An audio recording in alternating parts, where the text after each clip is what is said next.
Alright, balamusiza banyabali basebo akansubire muri bulungi bulungi asinzira okuwuliriza essawa nga bulijjo ziri bbiri zennyini ezakawungeza kolwa lunaku lwa Sunday ennaku z'omwezi ziri 10 omwezi ogw'olubereberye gwe tuyita January mu lulimi oluzungu.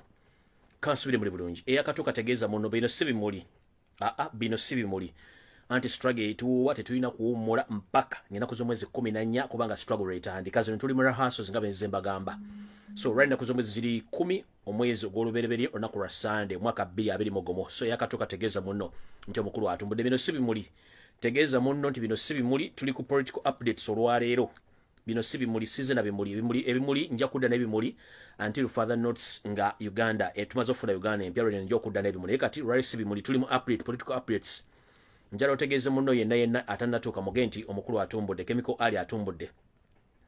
Nga sinatandika njala okubaabuuza ko mwana bannayuganda omu gyasinzira okuwuliriza mujje balakojja mutuusaako engalo nange gye ndi ngezaako nno okubaweereza bulunaku kubanga tulina obudde butono nnyo olw'okuba ntuyisaawo ensonga zino buli mwasobola okuba nga azitegeera mu nsi gy'abaali.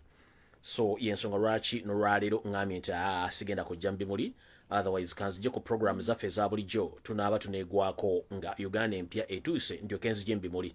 So njalo otegeeze muno nti program egenda tandika mu bulungi nnyo. Class eri normal as usual, silwa Sunday silwa bimuli, tuli mu normal political classes. Era wenjagala otegeeze muno nti omukulu atuuse, chemical ali atuuse. Ngenda tandika ne video eno nenga njagala muntagingire Yosef Tabasiro mutano wa Karechezi. Njala muntagingire mutabani we Mohozi Kanyirogaba, njala muntagingire Simon Babakaba, njala muntagingire abagagga mu Kampala bonna mbagala kuno, bonna bagagga mu Kampala bonna mbagala kuno. Njala celebrities bonna mbagala ku video eno. Njagala abantu abaddukanya ebyensobola mu Kampala mu Uganda nabo mbagala kuno. Njagala n'abamaje bonna mbagala kuno. Namwe mwenna bannayuganda abalwanyizi b'eddembe mbagala kuno. So ndowooza njagala tutandika n'ekiggula luggi. Mu kiggula luggi njagala tutandika ne Museveni yayinza okulowooza nti ffe tujja muviirako tetugenda muviirako. Njala tegeeza bannayuganda nti waliwo bannaffe abalala abannayuganda abawangaalira mu ggwanga lya Bungereza abaguddewo app egenda okuba nga ekozesebwa still okumontalinga obululu mu ngeri emu eba endala. Museveni ayinza okuza nti tugenda muviirako apps nnyingi zigenda ofuluma ng'ojeekereya you vote waliwo vote say waliwo apps endala zigenda ofuluma era nga zigenda kuba nga zikola ki zifulumizwa. So buli muntu yonna bono bogenda ku mutimbagano ng'ogenze ku Google Play Store ojja kusanga app gye bayita Support Election and Monitoring Process on 14th January 2021 Call to End Human Rights Violation in Uganda. Mukitegedde bulungi eyo app empya ejja mbabulira ku content anabagibaamu. Innocent men, women and children force torture meaning position and death anybody. Kino kigenda mu maaso eri bannayuganda mwenna abaagala enkyukakyuka nti app eno egenda kuba nga etondebwa soon or later. PS donate at least £10 into UPD UDPA Limited account number 0231063003 stock SC 08/71-99 bank Standa oba Santander. Eyo app yegenda okuba nga ekozesebwa mu kulondola obululu ey'okubiri egenda kujja soon or later, so mubenga mukitegedde. Njala tandika n'amawulire agendaku aga muganda waffe gempulidde wano ku mitimbagano essaawa zino. Muganda waffe Sserunkuuma John Bosco agambibwa nti atiddwa mu kkomera ekitalya. Amawulire gakakutuukako mu dakiika nga 26 okuva kati, naye kyentegeddeko nti si John Bosco yekka yali mu kutulugunyizibwa oba okuttibwa. Baganda baffe bangi abateesimbyewo bannayuganda bonna abawagira enkyukakyuka abali mu kuba nti battibwa. Wano wenjagalira muntagingire abasajja bonna ba NRM, buli awulira nti awagira NRM, buli awulira nti mujaasi wa Uganda, buli awulira nti munnaddiini nga muddeeyo ne mudda mu makanduula ne mutandika okwekubya emizimu egitali gya famire yammwe. Njala muntangire muntu wa NRM yenna alumba omukulembeze wa NUP, alumba omuwagizi wa NUP. Bwe muba mmanyi nti Uganda yaffe lwaki mutta bannaffe? Bwe mmanyi nti Uganda waffe lwaki mutta bannansi? Omuntu gwe mutta talina musango olw'okuwagira ekintu si musango. Njala muntagingire banna NRM bonna abasinga obungi kuno. Njala muntagingire mwami Moses Kigongo, Vice Chairperson wa NRM mu Uganda yonna. Moses Kigongo nawe nkwagala ku video eno lwaleero kubanga na information egenda okukwatako ng'omuntu. So muganda ffe John Bosco Sserunkuuma ono nno yattiddwa oba kigamba nti afiiridde mu kkomera ery'ekitalya gye baamutwala okumuwamba okumujja mu maka ge e Nansana. His story we asoma bw'ati. Amawulire agatalinda. John Bosco killed in Chitara. Serunkuma Eke, a civilian in Nansana, Lord Councillor aspirant of the National Unity Platform Party, has reported died in a prison cell of Chitara prison. Serunkuma was arrested, waylaid from his Nansana residence on November 20th by soldiers of the Special Forces Unit, that is SFC, commanded who found him still on the night as he was having a meal. Neighbors adjusting to Serunkuma's Nansana home saying that he was arrested around 23 hours, bundled into numberless Toyota Hiace van model, which is commonly known as drone. Serunkuma was since then transferred to Machindi military prison, where he was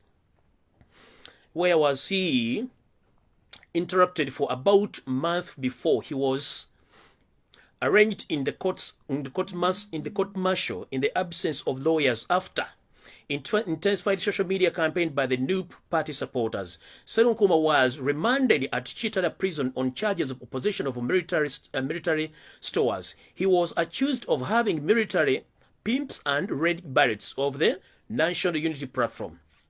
His case was adjourned to January 4th, 2021. Surprisingly, he was never arraigned for trials. Sources say that he was due to be tortured and he was undergo a custody at Chitaria.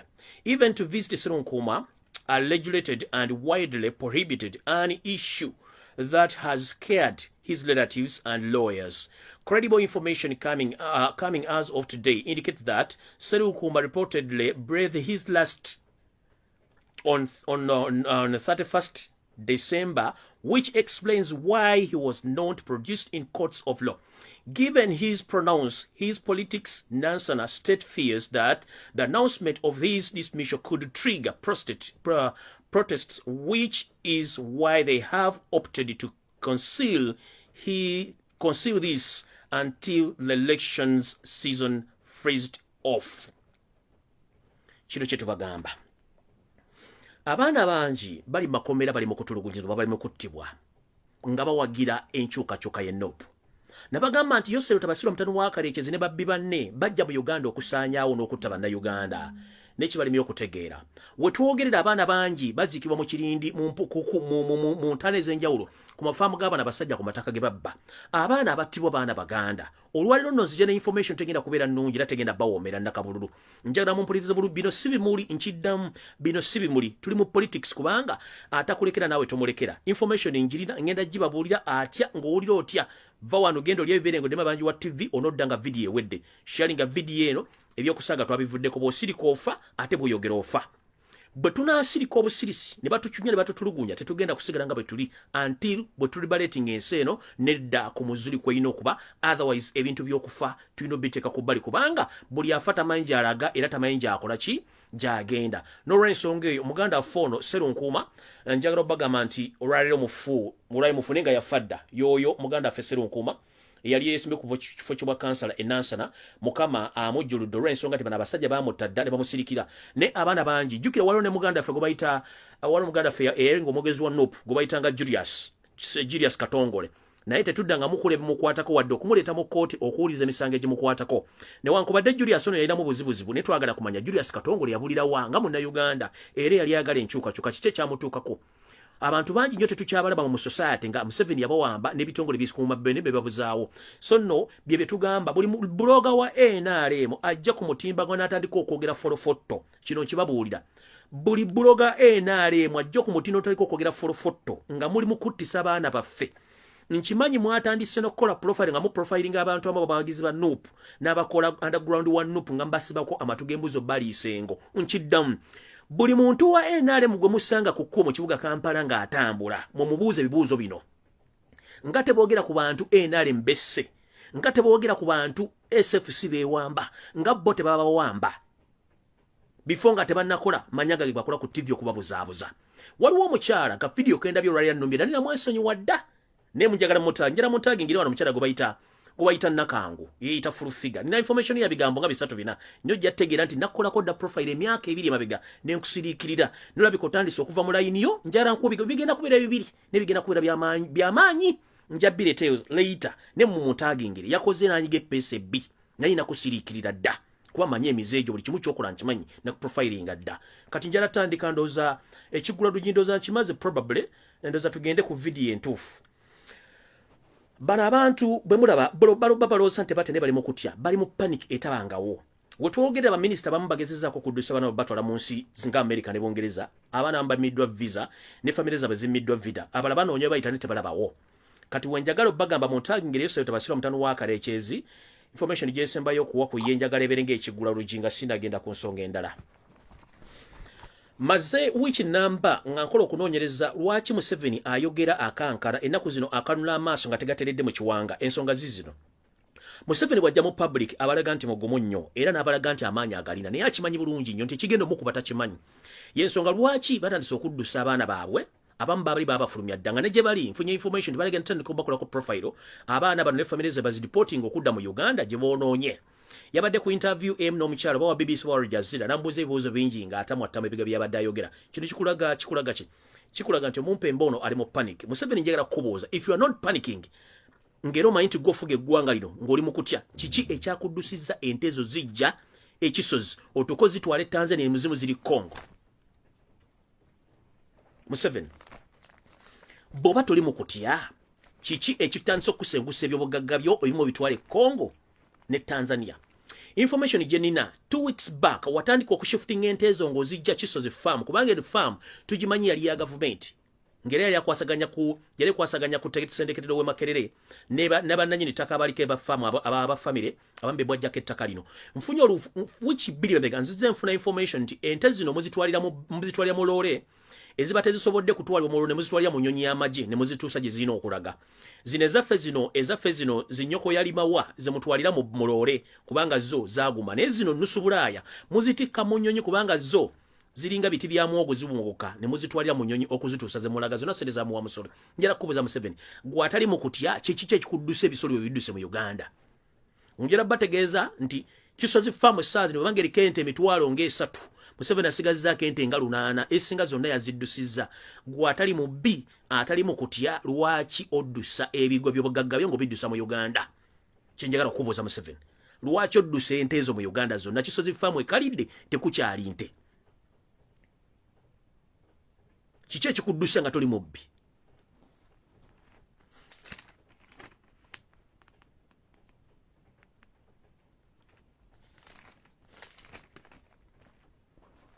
kati video etandise ekigula lugi kiwedde ntandise bwenti twabagamba wano nti ekibiina kya NRM tekisobola kufuna wadde obuwagizi obuwera ebitundu 210 mu kalulu akajja ne beebuzaabuzanga abafuka banaaba kwe kutandika okukola kye tuyita stunts mu mawulire na buli kimu nga batandika okubuzaabuza ekyabajjisa okujja ku kiserebe kya NUP n'okugenda bitundu ebirala byonna ofiisi za NUP weziri okubbayo atayazi zaffe oba ebyambalo ne mutandika n'okubba kaadi zaffe nga mulina ekintu kye mupulaninga kye tuyita political stance ze mukola okulaga public nti muna support n'abantu bakyuse njala kutegeeza bannayuganda mwenna ekintu kyonna ekikolebwa bannabyabufuzi naddala ba NRM okupaledinga abantu baabwe ne baga nti ba NUP ekyo twakimanya dda temugenda kikola kubanga tukimanyi lunye temulina bawagizi teri muntu asobola kujja mu NRM nga damwe kenyini temwesobola temulina nsimbi abantu bamutadde kolo ne mbetadde ebitundu biramu bwakyuse bavudde mu NUP bambi twagala mutukolebwe tuti NUP abawagizi ba NUP betulina tebasobola kukyuka abasinga bonna baali bambega mbatusizeemu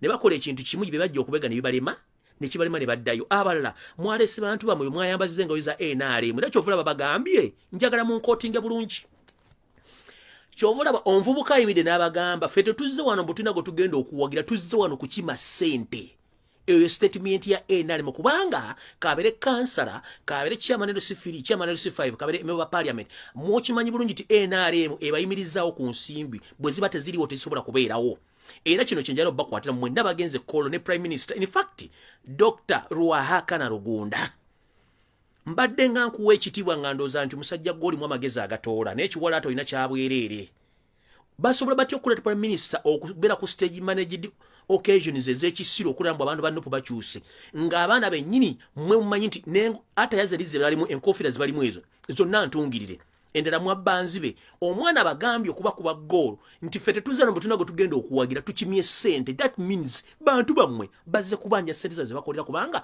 tembasasulanga.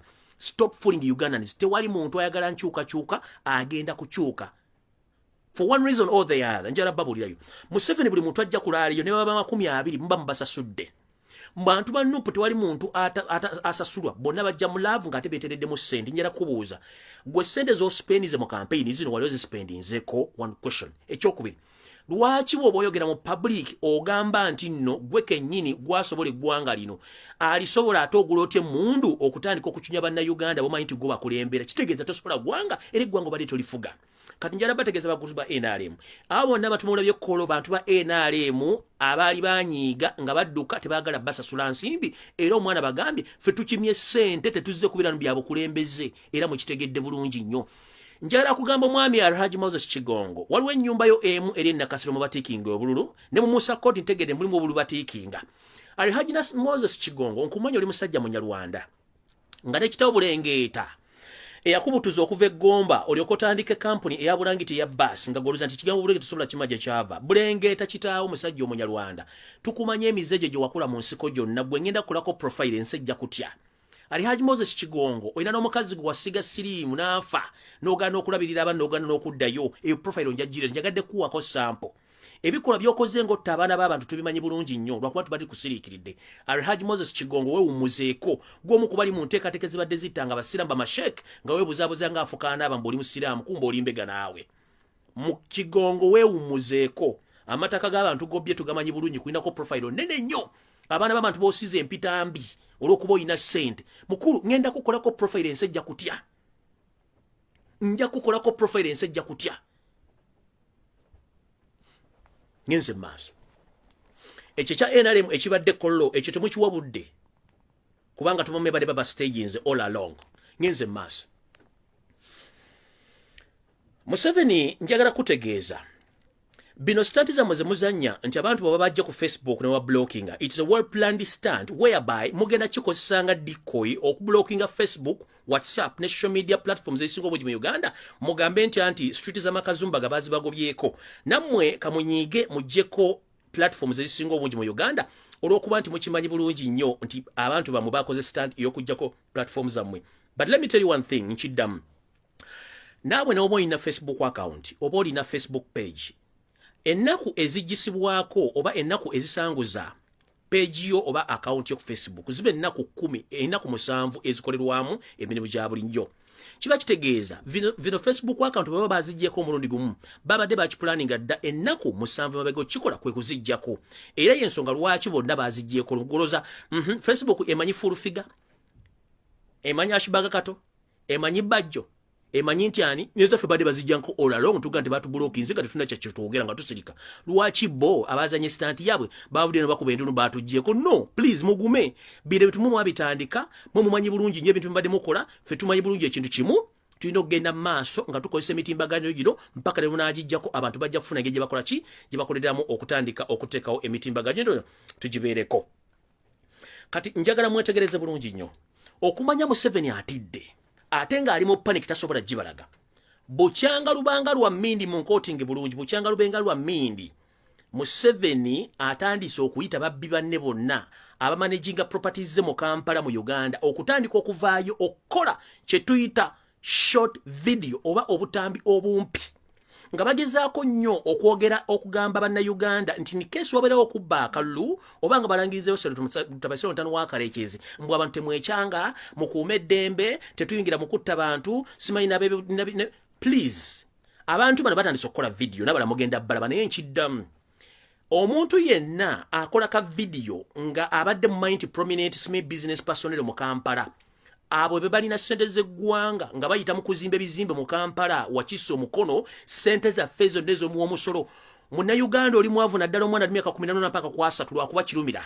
Munnayuganda oli mwavu ku sente zo mu omusolo zonna lwakuba nti ntakke. Munnayuganda oli mwavu lwakuba nti John Bosco oli mwavu lwakuba nti bonna basajja bano bonna bagundi bantake bonna bemanya bayina byakedi mu Kampala bonna bahamu muli bavulwa kuba nti sente za mwezi zonna abasajja bazizimba mu akedi bazimbye mu mafulati buli gudo olufuluma Kampala kati oyo bwajjokola video njagala babule oyo wajjokola video aba defendinga mukamawe na properties zawe tebakyalina kye batugamba batandise okukola bu short video nga bajja bagamba pronouncing bagamba nti bannange tugenda mu kulonda naye tetulwana tetuywa mu site tetukola kino ki Museveni yabalagidde kubanga bali mu panic njala kubuza ekibuzo kimu since bwe twatandika okulonda nga Museveni yakava mu nsiko mu 1996 njala babuza ekibuzo kimu mwali mulabiye akalulu konna nga waliwo omugagga mu Kampala video nakola video nga asaba emirembe giberewo mwali mulabyeko omugagga ina mu Kampala mbyokulonda nga avudde bamukozeseza video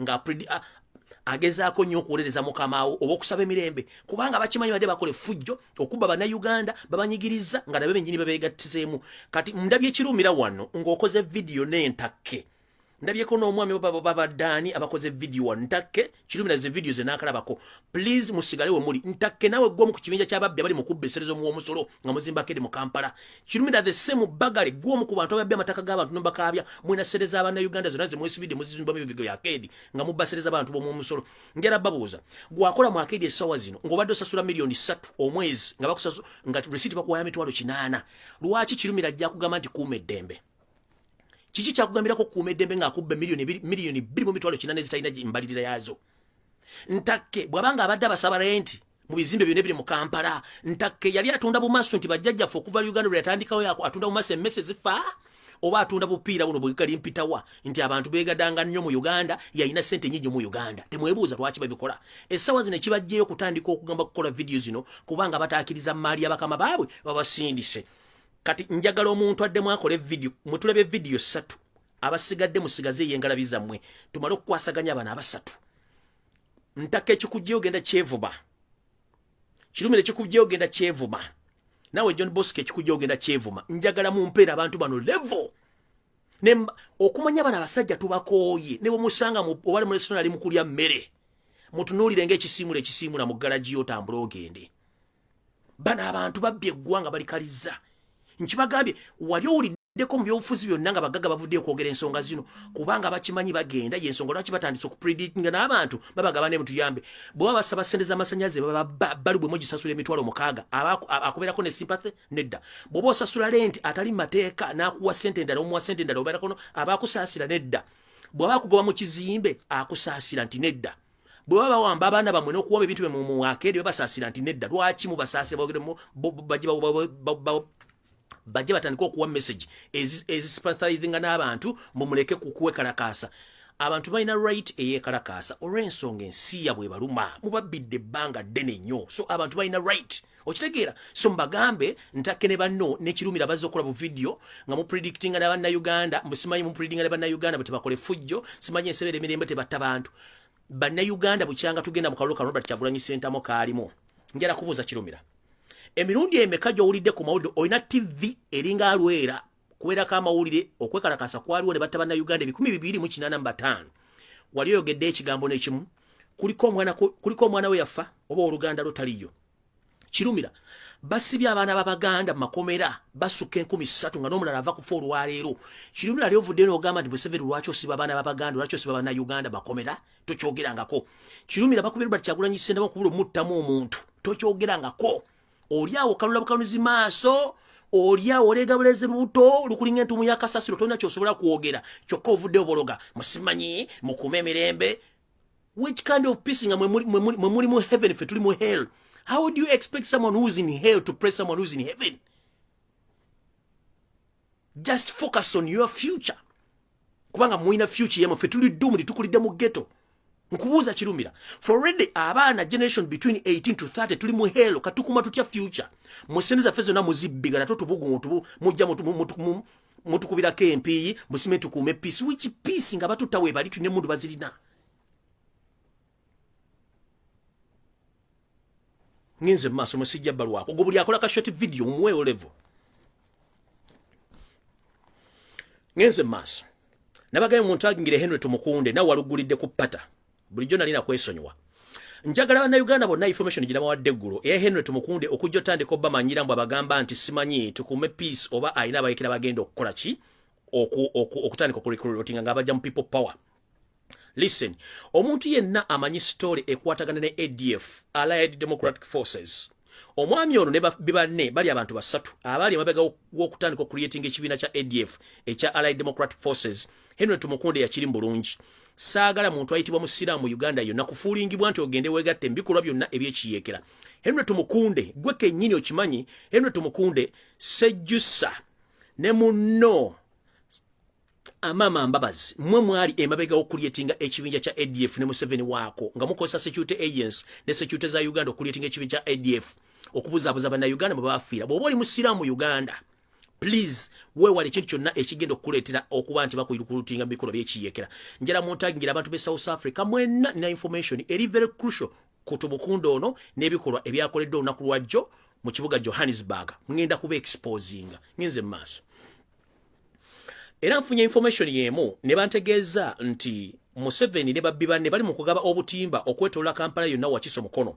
Naye nga mu return baagala endagamuntu, baagala kuno okukuba ekifaananyi n'okuggyako details zonna abazisindike era still bazisindikira Electoral Commission. Kitegeeza njala kubuuza Senator Wasira Mutanda Wakalekezi, bwe mwali mugula obutimba buno ku ssente z'omuwoomusolo obw'ensiri, ssente mwazisayininga mu Bank of Uganda nga za kugula butimba en return abantu babawe nini namba, in return abantu babawe voting locations, in return muscanning abantu bano details ezibakwatako nga ziringa gezifanagana ez'okulonda.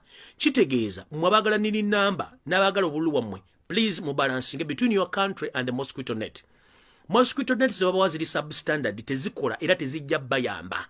Mu kifo ky'okukuuma ne mukuuma mulondo olumu akaluka mwe gavumenti empya ekyuke muganya okutegeera mwefudde nampulira zibi. Nze mbagamba kimu, temugaana obutimba bw'abantu okubanga si babadde bababeezawo ebbanga lyonna, bababbidde ebbanga ddene. Bakuwadde akatimba ka mutwalo gumu n'ekitundu, omusajja agenda kubba obuwumbi obwandibadde bukuyamba ofuna eddagala mu ddwaliro, ofuna entambula ey'obwerere, ofuna amasomero ga bwerere, ofuna amasannyalaze ag'obwerere na buli kimu eky'obwerere. Kyokka gwe owaayo nanga muntu yo ofuna akatimba ak'omutwalo gumu n'ekitundu, bakutwaleko billions and billions of money. Muli kula ddi muterere nammwe tugende mu maaso. Ngenze mu maaso. Mukulu Simon Babakama, information gye tufunye okuva mu Uganda yonna, ebyuma bye waleese naawe kennyini tomanyi byoperatinga. Ba district turning officer bonna tebamanyi byoperatinga. Ba polling agent bonna ba NRM mwaleese, ba RDC bali kolotinga tebamanyi kuoperatinga byuma bino. Ate n'ekisooka ebyuma tebikwatagana data ali mu polling station zaawe nnyini. Katwagala kubuuza Mr. Simon Babakama, jonna kulaza address yo mu kyalo ne faamu yo, njala kugamba ekigambo kimu. Akalu akawedde aka 2016 High Court eretulibwako abalamuzi abenkana bakugamba oba bagamba Parliament ya Uganda ebanda byabufuzi temugeza okwetaba mu kalulu konna akagenda okuddako nga temumaze kutereza bintu bigenda kudda mu kulonda kituyita electoral reforms. Mwagaana okukkiriza ku electoral reforms ekyo kyavuddeko emivuyo gino gyonna gye mulaba nti ekitongole ky'ebyokwerinda kyeyingiza direct mu kalulu kano okuba nti military n'amagye gatekinze over era nga SFC yetwala ebyokulonda so si electoral commission. Ono Simon Babakama mwatunuulira n'atandika okumegerera ng'omusajja omukulu gwe babikkuliddeko n'atandika okumegerera gy'obeera nti taasulewo ng'ate ekimumegereza kiyinza n'obutotole ddala dakika 2 okuba ng'avudde mu game. Simon Babakama njala kubuuza ekibuuzo kimu mukama wange. Teeka ki mu ssemateeka wa Uganda era mu reforms ez'ebyokulonda erikulagira okuleeta biometric scans okuziteeka mu byokulonda mu Uganda? Njagala okwate bannayuganda olunaku lw'enkya Monday osome constitution ne electoral reforms zonna eziri mu ssemateeka wa Uganda, obulire public kawakati lwaki oba kawaayiro ki mu constitution mwe bateeka etteeka nti okulonda kuyina kukozesebwa ebyuma bikalimagezi bino embi waleese okutandika obigaba okubuzaabuza bannayuganda kubanga ebimu bifu.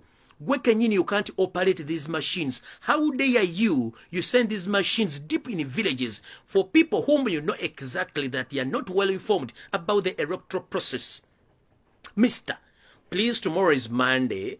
Come out gently, explain to the entire public or to all Ugandans in which article of the Constitution you used to purchase all these biometric scans which are going to be used in elections come by 14th January 2021. Those are 4 days from now. So tomorrow is Monday. Publicly, please come out and tell the public in which article of the Constitution or in which electoral forms through the parliament you have used to purchase and use biometric machines which are going to be used in elections, unless you have some tricks behind these machines. But if not so, you are going to face the courts of law. You as you yourself.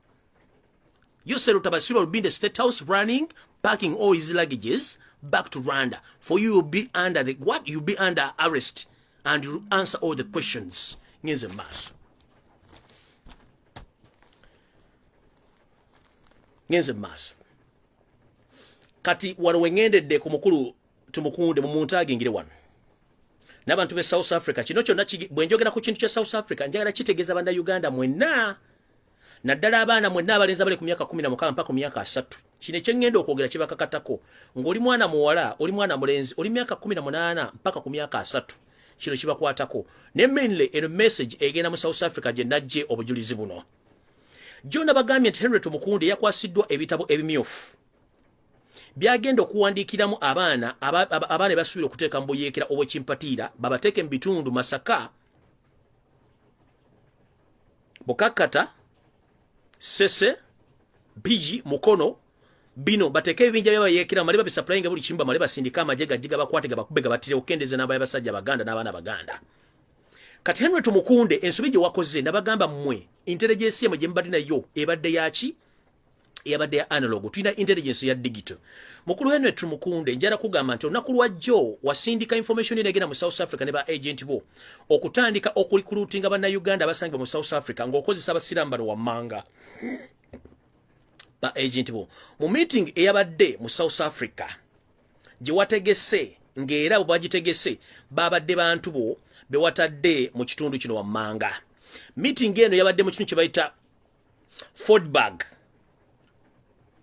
mu Johannesburg ku restaurant eyitibwa Bismillah restaurant mu Johannesburg nkikuddamu General Henry Tumukunde wasindise ba agent bo mu South Africa mu kitundu ekiyitibwa Fordburg mu Johannesburg ku restaurant gye bayita Bismillah mu South Africa ng'okozesa ba agent bo abaliyo okurecruitinga abaana banna Uganda okusinga abaana abasiraamu ng'ate banna Uganda abasanga mu ggwanga lya South Africa okutandika okubarecruitinga mu bikolwa ebyekiyeekera mu bantu bano ababadde ba agent babadde mu meeting eno mu South Africa mubadde mu abantu bano wammanga buli abadde mu meeting eno ngenda kwogera ojja kitegeera mu meeting eno mwabadde mu Seeka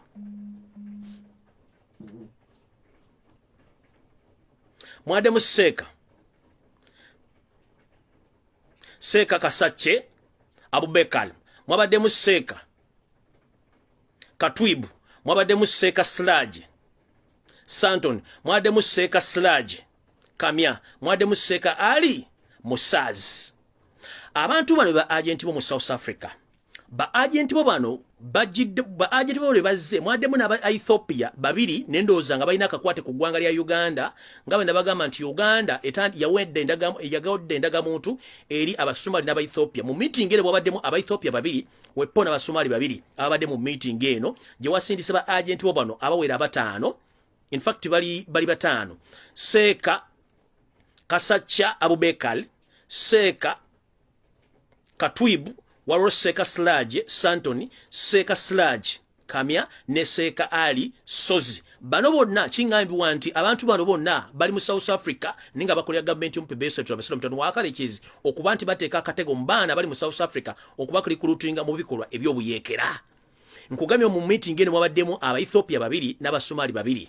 Ne mu meeting ene bade bagenda maaso okugeza okunoonya abaana Baganda naddala nga basiramu bagenda oteeka mbikola by'obuyeekera nkiddamu Tumukunde main target yeri bweti yakukendeza abaana Baganda nga mwagikoze mu meeting yabadde jo mu State House nkiddamu mu meeting mwade mu State House ne mwanyoko ne mugamukendeza mute namba y'abaana Baganda nga akalukamaze okuggoba nga mugina kiremega kalwa kacha nti bakabbi meeting najibulide banda Uganda babuli chibi bateseza kati kuzino nolala wawandikira ko penge no mugamba atandika okkola obukundi jajja penge ndoza ku video no julira bulungi nnyo wokubira ko penge no mugamba nti yagala abere agent wo era atandika okunoonyeza abavubuka abesimbu batandika okkola obubinja naye nga akabinja ako tebategera leader wako kumbe nawe wali omusika eriyo omuzeego ogw'obuyekera tumukunde oludde ng'ogutambuze naye nga bantu bakutegeera. Nja kukujjira profile ya ADF ne babbi banno bonna ngenda kukolako profile olwaleero n'enkya nnyinza okujja.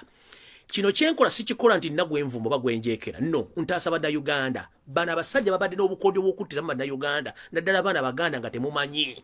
Nze siri wano nti nwanyisa muntu yenna kubeera na ssente ze, wabula nwanyisa kubasevinga, kubateeka, kubajja mu bulabe. Museveni ne bane badde bakola emyaka gyonna nga temumanyi. Nze ndi kibuuka kubabuusa kubanga nabaga nze siri bulooga. Nze ndi messenger atuusa obubaka gye muli abwagala butwale abatabwagala bulekaawo. Naye kikutuka mu amaze okugamba nze omusango gwange Allah subhanahu wa ta'ala katonda mbasigulina mbantusizza obubaka nga malayika Gabriel bwe yabaleetera obubaka ne babulira nti ensi egenda kubeera bweti, abasigadde mwawulira abatawulira temwawulira, y'ensonga lwaki abasinga bagendezera ku mwanange bwentyo nno bwe nzija obbagamba obubaka muno mulowooze nti byakuniina oba byakusiika mbinyomo, naye kinaava mu yebiraka munakitegeera. Omwami ono mu meeting eno yatuddemu ng'amaze okuwa bano basheeka be ebiragiro by'okulutinga abaana ba South Africa Baganda nga basiraamu. Mu meeting eno mwabaddemu Abasomali n'aba Ethiopia. Bwe bamaze okuteesateesa enteekaseka zino, abaana aba Ethiopia bana babiri bagambye bamasheeka bano ne babagamba, please for us we are not going to participate and we are not interested in such acts of war against Uganda and Ugandans. Nchiddamu. The two participants of the Ethiopia origin in these meetings, they said that they are not going to participate and accept such acts of waging a war against their fellow countrymen, Ugandans, and they are not buying this mission. So these people, immediately after denying or after saying that they are not interested in this meeting or mission, the night after that meeting, all these two Ethiopian gentlemen, they were killed on spot. Nchiddamu. Mu lukuŋŋaana luno, tumukunde lwe yasindise ba agenti by'okulikulutinga abaana e South Africa. Mwabaddemu aba Ethiopia babiri n'Abasomali babiri. Naye nabagamba nti aba Ethiopia n'Abasomali balina endagamuntu ne passport z'Abannayuganda. Naye aba Ethiopia bano bagambye nti bannange mutuyise mu meeting ne tetugenda kukkiriza bikolwa byakwetaba mu bikolwa bya buyeekera, kuyeekera ggwanga na kutta Bannayuganda mu bintu by'ekisiru. Abasomali bo tebanyize baasirise.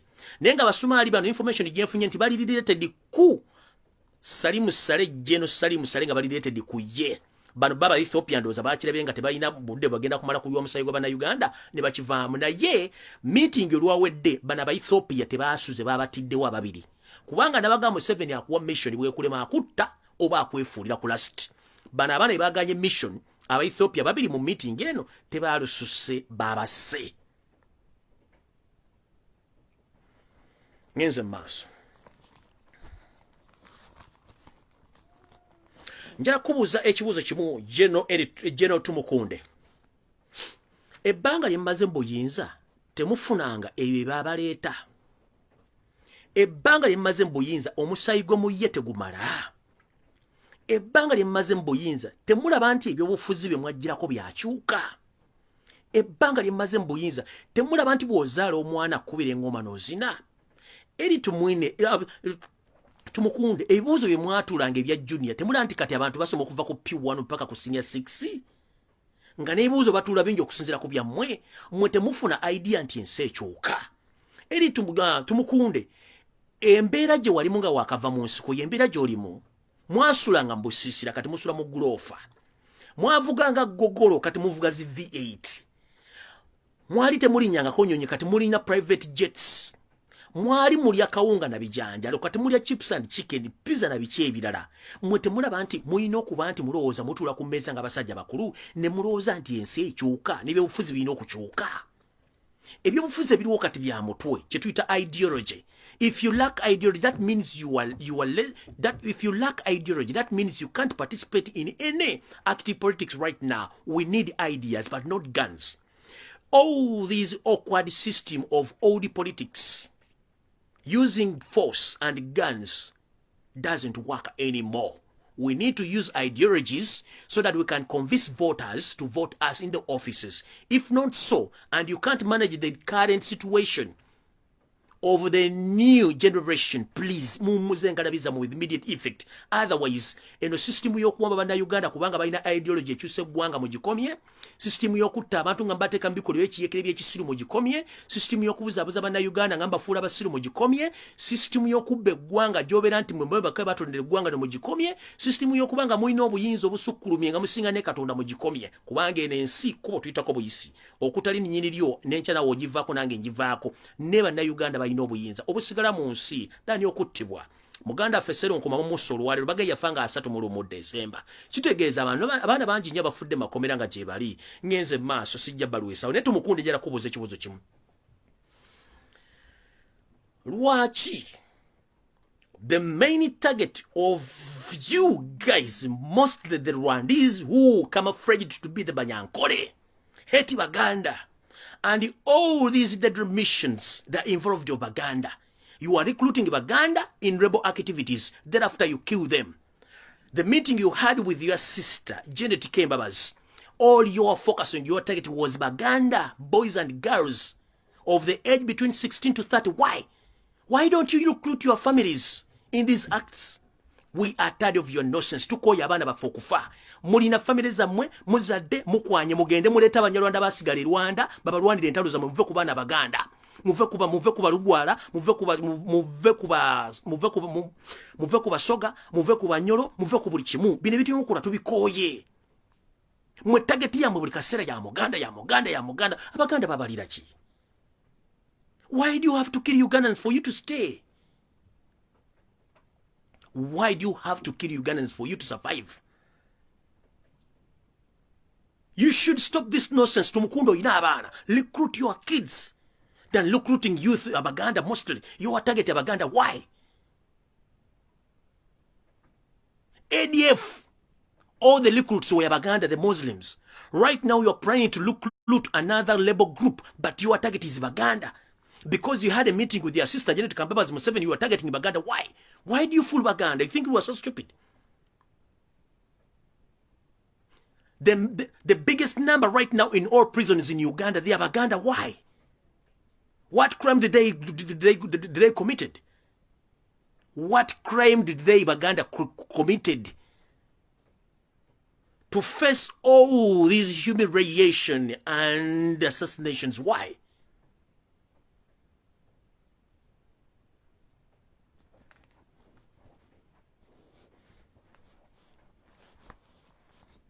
Tumukunde wewe umuzeeko. Bwe natandika okukolako profile yombi nnyo. Ebikolwa by'olina, ebikolwa by'watandise bikyamu nnyo. Ekizibu kye mulina mu basajja mu muli ekizibu kimu. Mwe mulowooza bajjajjaffe entegera yaabwe yekyali emu ne bakitaffe. Era mulowooza nti bakitaffe entegera yaabwe yekyali emu eyaffe endala nnyo. Tumukunde ngenda kulaga n'essimu gye wakubidde Janet nagitegedde. Wenzija wano. Tumukunde ngenda kulaga n'essimu gye wakubidde Janet yesterday after the meeting ngamaze okuba exposinga nagitegedde ngenze maaso. Kati njagala muntu yenna ayitibwa Muganda na kino kankiddemu. Mwenna abaana ng'omanyi nti oli mwana munna Uganda enzalo ya Uganda. Ezo training ze mbadde mugendangako ekyankwanzi partly nga mugenda mbibinja. Bagenda bakozesa mu label activities to defend Museveni's regime. But thereafter you are going to be killed in Chidam.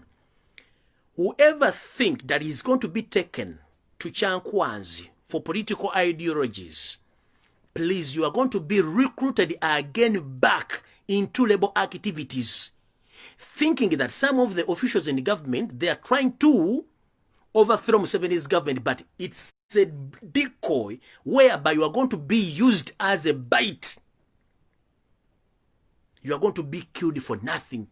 Museveni is using you for his personal benefits and his mafias. Nchidam. Mwenna abaana n'abagenze kola olwaliro bebagambye bamba ambasaasidde munnange mugenda kufa. Eggwanga lyammwe lisinga bana basajja badde mu bukulembeze emyaka 3. Olina ki? Oli myaka 3 okyagenda ku muzinda lubanje ssente waki togenda n'okola? Oyina emyaka 4 okyagenda baga nti nakyuse navudde mu nnupu lwaki togenda n'okola? Museveni talina mulimu gwagenda kuwa. Abaana basomera mu America mukazi wa azalira mu Bungereza. Janet mu bagenda omukola amanya gakolera Bungereza eddwaliro ne babuulira. Jeneta shoppinga mu Uganda, shoppinga Dubai, shoppinga Malaysia, Hong Kong, shoppinga mu America. Goyamba danda we yemweri mune chituli. Oyamba denga temwe myaka musanvu. Toina wadda akagari mu lujja emyaka gikugwako. Mind about your age, please. Robert Kyagulanyi Ssentamu is fighting for you because Robert Kyagulanyi Ssentamu, he came in this arena when he was well off. But according to the system, no, I need to intervene okulanti saving abanda Uganda banange. But you are betraying the nation, you are betraying yourself, you are not betraying Robert Kyagulanyi Ssentamu, you are betraying yourself. At the age of 1 year up to 45 years, obato kyakola application kusambuli munchidamu. Okuva ku mwaka gumu nnyoko wakulabirira n'akusomesa oba omaze senior 4 oba senior 6 oba ku degree. Bw'omalira degree obeera myaka ogenda myaka 27. Bw'otunuulira emyaka gy'obosigaziza ku nsi oyinza okunoonyeza emirimu gavumenti ya Museveni okumala emyaka 15 ng'onoonya mulimu gigatte ku 27 oba olina emyaka 4. Kitegeeza ne bw'onookola ng'ofuna emitwalo 18 oba 2 ogenda kuyingira emyaka 5 myaka 5 bate bakyakola application kunoonya mulimu. Why don't you wake up, please? Why don't you wake up? Mutunulire myaka jammwe nga bw'otunulira kalenda tulwalo January tugenda gunya mu December. Bwe mba mutunulire myaka jammwe. For us, we are approaching 40s. Ne generation ya feri doomed. Tutunulide abana baffe nabo generation beberengeri doomed. Please focus and mind about your age. You are aging every day passes. Notunye omwana omuwala mu kifo ky'ogenda okufumbirwa olwa n'agenda n'akola ebintu ebirala. Ali awo Museveni oye ne oli tosina de sente zigula pads. Tona de sente zikola dreads. Tolina wadde sente zigenda okulya ekyemisana otambula n'ekyokukola tokirina. Newoza Museveni oye afugidde emyaka 4 n'ekitabu yamufuga tolina kyakola oli ogamba Museveni oye. Sente zammwe zonna bazirina bazitadde mu nsi bazitadde mu bitanda wansi ziri mu sofa set abaana babe bagenda balyako amakolo ne pizza. Omwana wa muhooza avuga V8 otambuza bigere kunda kokera kulinya taxi nga nezinya taxi tozirina. Omwana kati abaana ba Lugunda bonna bali Bulaaya bayononeka bali babisiyaga abana ba Lugunda bali mu America bavuga zi V8. Omwana wa Lugunda omwa kuiso kubulya mu meeting eyo ayine ennyumba ya bakadde 8 osula mu kiwunyo muzigo gwa mitwalo 10. But you are praising Museveni. Omwana Mozi Kigongo yatola Musa Coats yali amanga Uganda Hotels. Musa Kigongo avuga V8 ayina bakazi 32 ayina abana 8 buli mwana ayina poloti n'ettaka. Buli mwana avuga emmotoka ekitono yabo kadde 30. Kigongo yakugamba keep peace. Ayina hotel esukka mukaga mu Uganda ayina amataka acres ne acres oyina ki? Olina chief may ask Cholina. Wake up before it's too late. Kyagulanyi, you don't betray Kyagulanyi, you are betraying yourself. Look back over your shoulders. Calculate your age as if you are calculating the calculator from 1st January up to 31st December. Please focus. But Mugambo 7 Mukunde, they have already secured their future. How dare you go to save your future? Go supporting about government Yakasatu Mutanga Bajimaze war. Oli mwana mato sobola gula pali mbu Museveni abeerewo. Oli mwana mu restaurant akagari mu lujoso na muzigo gwa mitwalo 10 kuli yokusosora Museveni abeewo. T-shirt zoberamu za endale muzoberamu zo ina choke chobogaga choina ka TV echobogaga choina mu nyumba. Mufaliso gwa inchi 3 n'obutanda buno banko. Oyina ka TV kana ko olubuto olinganga olwagundi olwani olwa Salimu Saleko olinawo ne kalimoti mu bugagga bolina. Nganira ndodi nkyagenda kujja konko togenda kuira Salimu Saleko we sent. What went wrong? Bazadde babayina siniga bayine mwanyi. Ask soko buze bannamwe myaka 3 Museveni gatanda ja bazali bali bakola mirimu ki.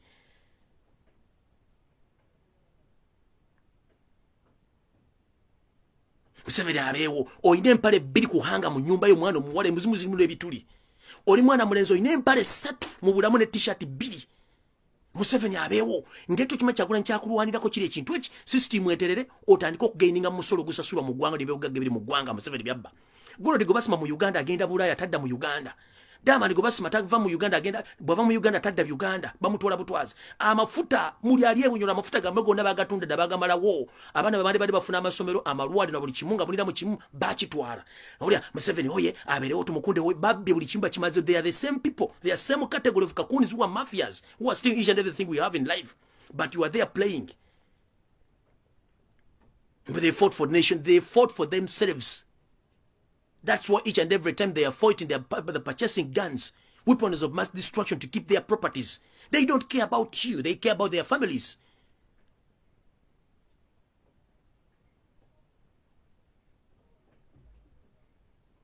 They don't care about you. You are not among their families. They just use as a condom. Thereafter, they throw it in the bucket. You should put your minds together and you think before you die. Calculate your age as if you are calculating the calendar. That the year begins on 1st December, ends on 31st December. That is a full year. Ngenze mass.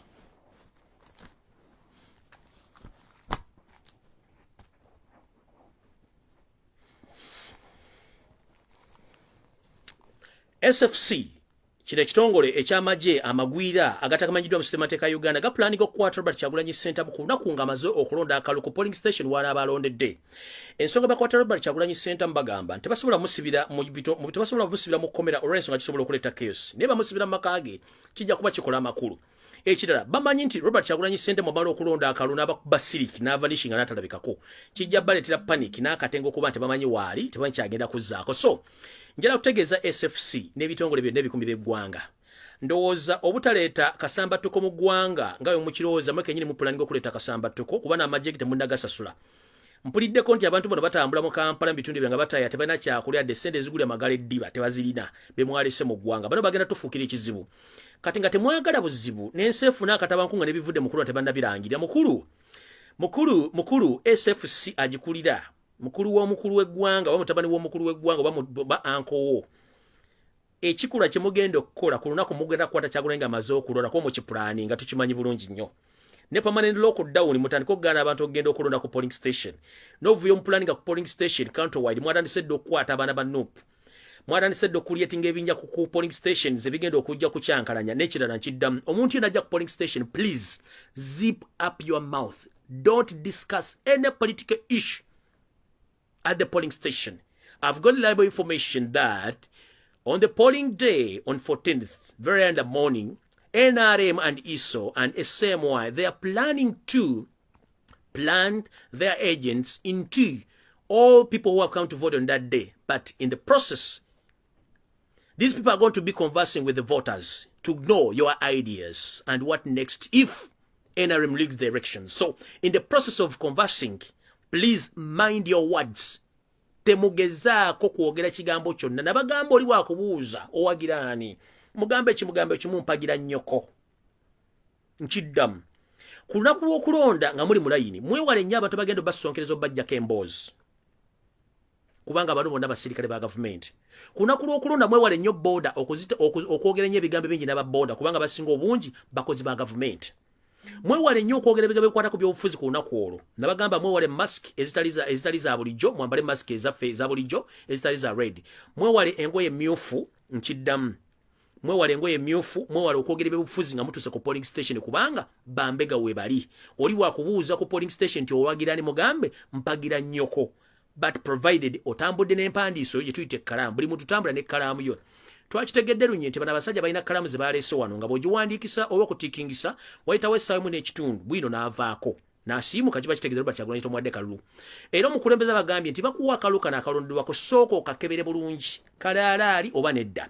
Nabaggayo bw'oyagala okumanya ssente enfu oziteeka bwoti mu musana n'ezira feature zonna eziri mu ssente. Naawe kwata akalulu bana bakakuwadde okatunuze mu bbanga. Bw'osanga mu kifaananyi kya Yosero Tabasiro Ntano w'akalekezi nga mulimu tiika etiikingiddwa kaze bagambe nti kano sijja kakozesa kafu kubanga already Museveni mutiikinge mukiddamu Museveni mutiikinge. Bwe musangako obuntu obuveeravera kalulu ako naddala wano ku namba 5 ewa Robert Kyagulanyi Ssentamu, please mukajjeewo oba kakuba ekifaananyi mukatusindikire nkiddamu. Buli munnayuganda alina ajagala osala akantu kano okasindike okapostinge ku Facebook yo. Olwaliro tukonfaminze nti bw'okwata akakonge kano kaliko abantu abasukka mu 10 naye Robert Kyagulanyi Ssentamu owa Nuupu mukulembeze wafaddako ali ku namba 5 obala omuntu asooka owokubiri owokusatu owokuna owokutaano.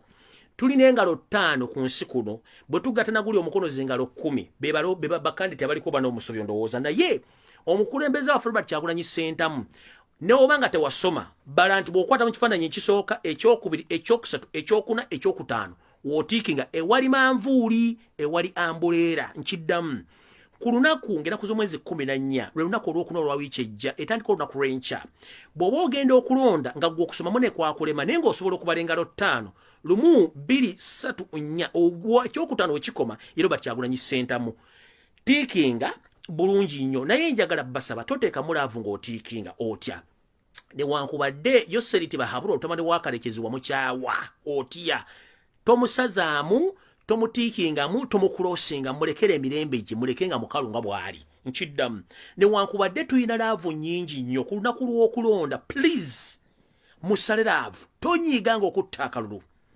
manyi nti bwemula ku kifaananyi kya Yoseriti Basira mutono wakalekezi munyiiga ne mutumbira ne musuukira naye njagala basaba mukendeeze obusungu bwammwe kwata empandiiso yo ye peeni y'obozi nayo tokozesa ye to commission jangu ne kalaamu yo bolo peeni tojja na kalaamu nkalu bw'oba tomanyi bw'obanga ambulera togimanyi oba manvuuli akafaananyi akaliko manvuuli yave mugimanyi mu kkala yaayo totiikinga ku manvuuli tiikinga mu kabokisi akali okumpi ne Kyagulanyi okatiikingemu Museveni tomukwatako muleke wadde onyiiza otya tomukulosinga muleke don't cross any candidate please Tik Robert Kyagulanyi Ssentamu teeka ink ku kinkumu kyo wano waggulu ku mutwe gw'olugalo luno olusajja onyike mu kabokisi kali mpola tokuutiiza Museveni tomuteekamu kinkumu kyo muveeko tomuteekamu kinkumu kyo tomuyomba na muntu toyomba ne bw'oba onyiiza otya kano bage mu kasale mukokka Museveni toyomba naye tomutiikinga tiikinga Robert Kyagulanyi Ssentamu Museveni oba tomwagala nnyo bambi tomusazaamu tomuteekako ink nedda tiikinga ku Kyagulanyi teeka ink ku Kyagulanyi kubanga ekizibu ekiri mu kino ojja kukwata akalulu otiikinga Robert Kyagulanyi Ssentamu olabe Museveni onyiige omusazeemu bw'osaza Museveni Kyagulanyi oba tomulonze diyukopi nkiddamu keera ku makya kwata ennanga muntu yo tambula n'ekkalaamu yo gye tuyita peeni kwata masiki yo etali ya people power yambala engoye ze za bulijjo ezitali za kkala mmyufu weewala okwogera n'omuntu yenna mu layini gy'osimbye genda bakuwa akakongeko akakongo omala okukatunulira bulungi bwe kati nti kali kuwala tekuli bintu byonna bya kiyayi nti ye genda mu bbaafu olondera kwata ekkalaamu bala omuntu omu 2 3 4 5 owokutaano Robert Kyagulanyi Ssentamu bw'olabira Robert Kyagulanyi Ssentamu bw'aba akubuza nga waliwo ekikubuzaabuza ewali manvuuli oba ambuleera weefeesinze Robert Kyagulanyi Ssentamu ewali manvuuli weefeesinze wali Robert Kyagulanyi Ssentamu teekamu akatiiki katini nnyo aba akasaze katini nnyo ng'okatiikinze bw'oti Robert Kyagulanyi oba teekamu ekinkumu okinyiike mu kabokisi ako olondera Robert Kyagulanyi Ssentamu newankubadde Museveni tomwagala nga wanyiiga nnyo tomusazaako tomuteekako wadde inki muleke bambi kubanga bw'omuteekako inki oba n'omusazaako akalu kaliko wadde Robert Kyagulanyi Ssentamu kagenda kubeera kafu diyukopi nkiddamu bw'owa Robert Kyagulanyi Ssentamu akalulu ate n'ogenda n'osaza ku Museveni olw'okuba tomwagala akalulu kabeera kafu Kyagulanyi oba tomulonze tusale obusungu mumpulidde bulungi tusale obusungu temutiikinga mirundi ebiri tiikinga Kyagulanyi Ssentamu yekka abasigadde tobatiikinga nyenze maaso awo nvuddewo so mbagambye aba SFC ekikola kye mugenda okukola ku lunaku lw'okulonda temukikola ate temuggyako masannyalaze temuggyako internet temuggyako amasannyalaze kubanga ebikolwa ebigenda obalabisa mu nsi yonna kwe kuggyako internet kwe kuggyako amasannyalaze kwe kukwata abantu okugulirira bakandidate okugulira ba agent baffe okubaguza DRC forms ebikolwa byonna twamaze bitegera mugenda bikola then tulyoke tugende maaso kati wano wenjagalira mu ntagingire omupembe tumukunde olunaku olwalo lwa jero made mu meeting ne mwanyoko mwade ne high command gye mwatudde mugaggwe mukoddomi yatenga oluwamaje mwayogedde bigambo bingi nnyo nezija n'embyasano ku media era n'ebifulumya Thereafter namazo okwabya program yo nga bweri wakubidde mwanyoko essimu remember you called Janet Kembabas back wamugambye boti wamugambye Janet mwanyinaze enyumba ya mwetekyali safe how dare information gitobadde mu cross chambers yafulumye it's tumukunde njagala tumukunde oveewo wakati wakubidde Janet essimu wamugambye mama wamugambye Janet mwanyinaze state house tekyali safe information wacheri nga the extent meeting yabadde yechame ya family ne ya jeno yalinkize wamukubidde simu n'omugamba mugobe abakozi abasinga obungi mu state house mu recruiting abala sina kiri mutaliko kwefumbira emmere otherwise information efuluma nnyo tumukunde ekyo wakikoze wakubidde Janet simu after nga mazo ku exposinga nakugambye ne munago babakozi ne munasa omuddo ne munajja kama tegulo kujonga state house mugenda zimenya obumenyi federal nza fe zikola ekyo nkiddamu ate remember nabagamba mu mukyasinza olugambo mu Uganda wano mwe kenyini mwekolako olugambo era temunoonyeza walambo simanyani awaayo olugambo mwe kenyini mwekolako olugambo ate mukimanye mwaleta 5G nga temukimanyi nti mwaleta 5G drones temujja zuulira nga zivuuma bazikola ki drones nyingi nnyo nga bwe nabaga nti mulina spy network mutajja kutegeera kati ngenze maaso bwamaze okubira gye n'omugamba bagobe abakozi abasinga mu State House kubanga bafulumya information that is wrong yensonga lwaki mwagoba ne Sabiti muzenga muga nti afulumya information bambi mwagoba musajja mukyamu ekyo kikyamu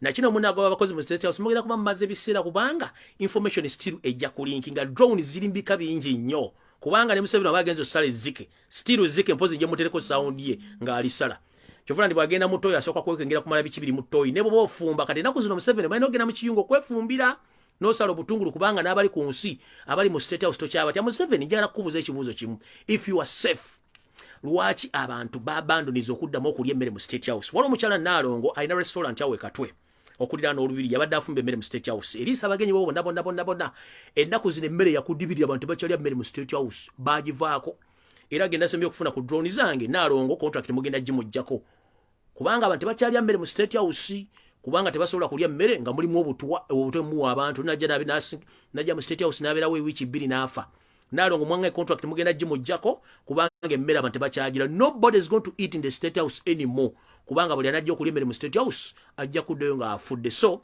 Naalongo mujjako contract ya bwerere emmere mu mwenyini mu abantu obutwa mukimanyi bulungi nnyo kati ezo diru zigenda kuba zibafa ne mugenda goba bakozi mumala biseera kati njala kuwulira tumukunde wagambye Janet bagoba bakozi mu State House mu information efuluma no mugamba information efuluma nnyo era gundi teri safe house no mugamba boti wamugambye how far at the mission of arresting this boy called Lumbuye Fred aka Chemical Ali. That was the second question you asked Janet Museveni on the phone. Janet Tumukunde, hope you are watching this video. You called your sister. You told her to chase all the state staffs that the information is leaking too much. The second question you asked him that how far of the state, including your sister, they have gone in the plans of arresting Robert Lumbuye Fred, who is talking right now. That was the second question.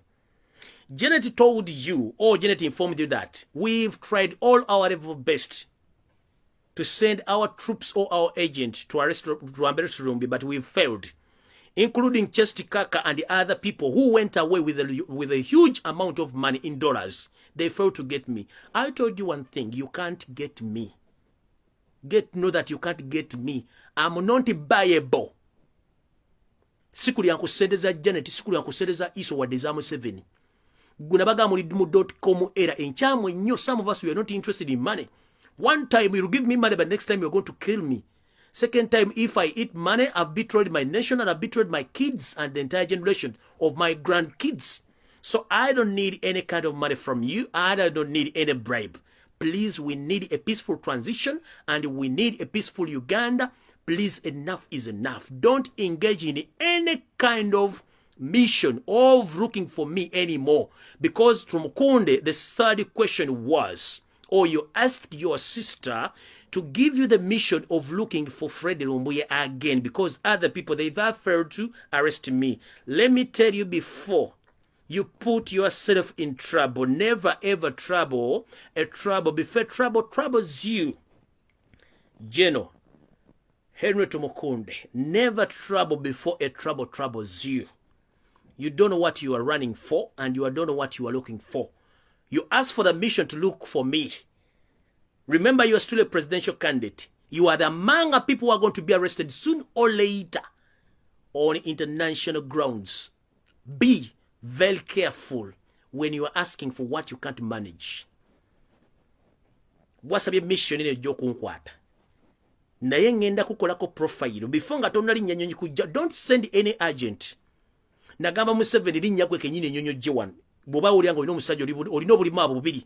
Museveni linnya nyonyo J1 ne kugamba gwe Janet nawo muguwe ensimbu linnya nyonyo J1 ononyi ne mbaga mutabani wa J1 nyonya nonyi temusindika muntu kubanga nabaga mu mission za mweze mulina nabantu bamwe bonna tusobola bategera nti ono mbega yazze jjo mwasamirira mulinga obugege obukalu bwasamiride ku mudaala mulina amaalo mulinga zino mulinga ddoleze ebyayi kubanga ojimanyi nti eno ddole figa zammwe ziri awo ziringa ensawo za pambe zitonyemu enkuba ziri awo tezitegeerekeka mwena muli bangu bakutegeera ate ne bano be musindika ba agenti bangu bakula bakatwala bambe babadde wano wiki namba balinze lumbuye ku street wiki namba is nowhere to be seen yabalaba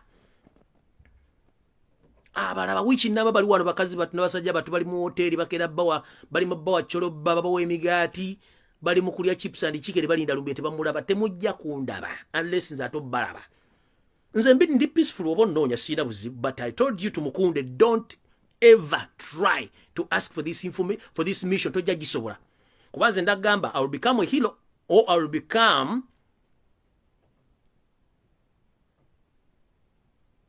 a hero kumwe ku family ya mwajjoza nyambu mwagala kutwala Uganda omwajje kuwa naawulire nja kufuuka omujulize nja kufuuka saint either muhozi gw'obojjano nkumalirize lumusikuddam jene toba gw'obojjano nkumalirize mutusikuddamu gwe kanyigwono musajja yenyini Museveni gwe situko jwano nja kunyiga obulima nawe ojja kutegeera fe tuli bakoowu nnyo kati gwe tumukunde musajja wattu olubuto olukuvuga obugala bijobera nti onywa kwete gwe nawe mbubasa mission John mission mubadde mufuga bali baddandala gwe nawe giri nnyo jje wano nze nja kufuuka hero nja kufuuka saint on behalf of Uganda to save them gwe giri nnyo jje wano omulimu gwe mukago Michael tulugunya abanda Uganda bateka makomera nothing common sense zero think capacity zero management is zero development is zero ne mu public can't address the public mwogeranga bagenda okufumbira you know for us we fought for this nation we went we purchased guns we went into bush we fought to Afghanistan. Now we have money, we can use each and everybody to get what we want. Motherfucker, you can't fool Ugandans for 40 years. That is impossible. You either go to hell or you leave Uganda in pieces. You think people are dying in Uganda, they are dying for nothing. They have been fighting for their nation. You said that you went to Bush to fight for who? You went to fight for your future. You've got your future. Now vacate the nation. But you are there planning to destabilize the nation because for you, you are interested in getting money and destroying our nation. You think you are going to be there seated looking. Never ever fool before fool falls you. Manyi isomu wandike bigawo bino biri codinga mbiddamu ne mukoti nja biddamu. I'm fighting for my future. I'm fighting for the future of my grandkids. And I'm fighting for my fellow Ugandans who can't speak. You've intimidated each and every Ugandan. Some are in the jails rotting. Some have been killed because they can't speak. For us who can speak, let us speak. Stop intimidating Ugandans.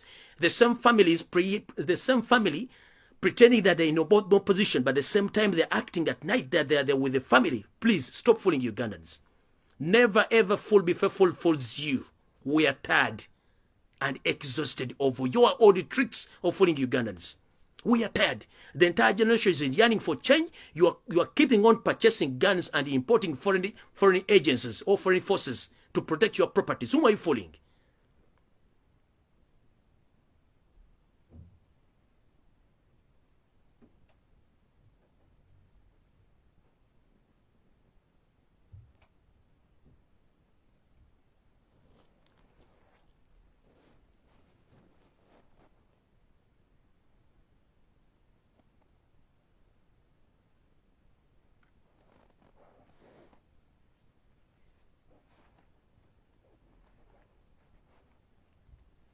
So take the mission. Come and look for me.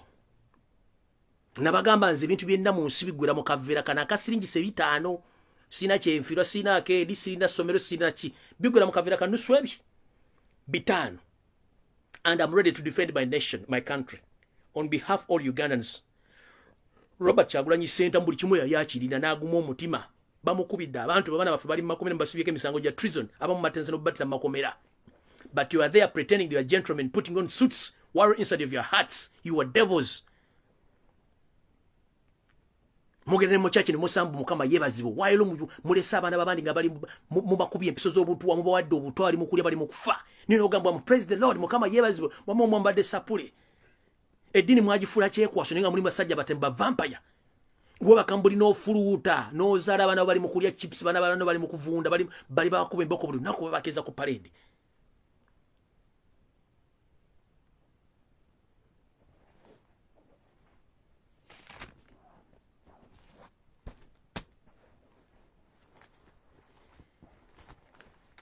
eno message njagala egende eri isi boss Simon Babakama. Simon Babakama njagala bakutaage ng'ojja wano lwaleero. Obadde wagenze mu State House olunaku lwa jjo ku ssaawa 8 okutuuka ne mbadde mu meeting paka saa 10 ez'olweggulo. Mumpulirize bulungi nnyo. Nakano njagala mukasale mukasindikire Simon Babakama. Olunaku lwa jjo Simon Babakama oba Simon Babakama mulamuzi kati nga chairman of commission yabadde mu State House olunaku lwa jjo okuva ku ssaawa 8 ez'emisana paka ku ssaawa 10 ez'akawungeezi nga bali mu meeting. Mu meeting eno yabadde mu Janet Kataha Museveni, Muhoozi Kanyarugaba, Museveni kennyini, Salimu Sale ne Karugire. Ono Karugire mukoddomi wa State House eyo era yakola ye alinga lawyer wa State House. Wepo n'omumpembe kiriyo wakiwanuka. Bano era bebali ne musango ogwa NUP nga bagala jijjawo ekibiina bebali musango guno. Naye mu meeting eno yatudde ku saa 8 Simon Babakama wagibaddemu. How are going to preside these results? Ngotula mu State House ne bakula results zimwagala okuwa na Uganda. In this meeting, Simon Babakama discussed with his fellow mafias in the State House. How are they going to pronounce these results in percentages? Judge Simon Babakama, the chairman EC, yesterday you had a meeting with Yosef Tabasura, the son of Karechezi, Janet Kemba, Muhoozi Kanyarugaba, Salimu Sare, and the lawyer Karugire, and his partner Chiriwa Chiwanuka. You discussed a lot of issues, but the issues which you discussed on was the percentages you're going to announce during the announcement of the winner of the elections to come to the 21. So, Mr. Simon Babakama, come and lie to the public that you didn't attend this meeting. In this meeting, you discussed about the percentage you are going to announce on 14th or on 15th. Each and every participant who attended that meeting had his own percentage of which they want you to pronounce or to give to yourself Tabasirwa, the son of Kareches. 1.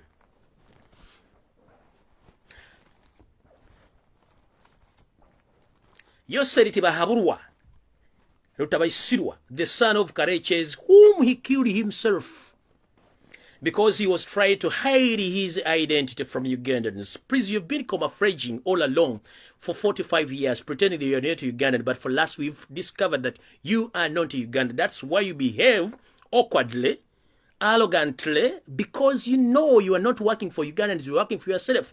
You came to Uganda to steal, to destroy the future and all natural resources of Uganda.